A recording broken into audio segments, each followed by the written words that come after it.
So this is part 2, and I have written that in red in the middle at the top. So we're going to start in the third column. So basically what we have here is a little bit more of a summary of what's going on in the books of Daniel.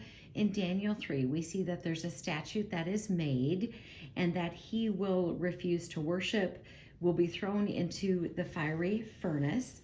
And then in Daniel 4, there is a second dream, and Daniel will explain that. Now, Daniel's name is also Belteshazzar, but there's a Belshazzar, which is why I'm mentioning Daniel's other name, because those names are very similar.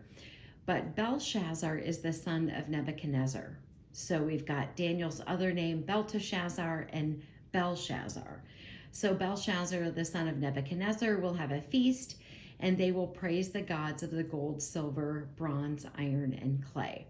And then some fingers will appear, and there's writing on the plaster. Daniel will interpret this again in verse 23, and he criticizes the worship of the gods of gold, silver, bronze, iron, and clay. And then in Daniel 6, there's a plot against him.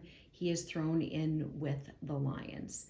So what do we see in Daniel 7? We see the fourth beast.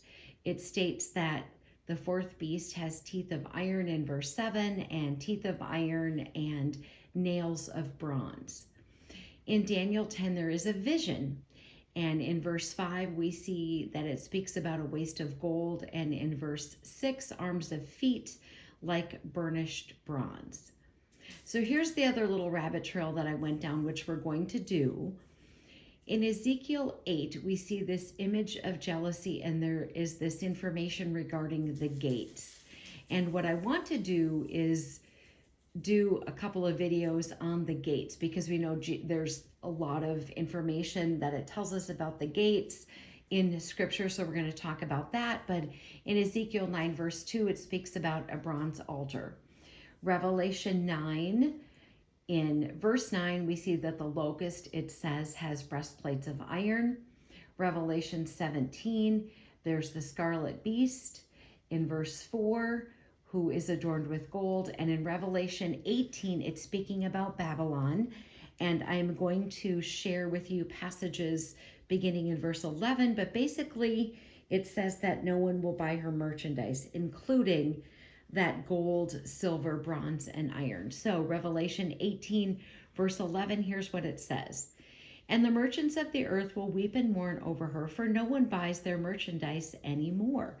Merchandise of gold and silver, precious stones, pearls, fine linen and purple, silk and scarlet, every kind of citron wood, every kind of object of ivory, every kind of object of most precious wood, bronze, iron, and marble. And it goes on to say, and cinnamon and incense, fragrant oil and frankincense, wine and oil, fine flour and wheat, cattle and sheep, horses and chariots, and bodies and souls of men.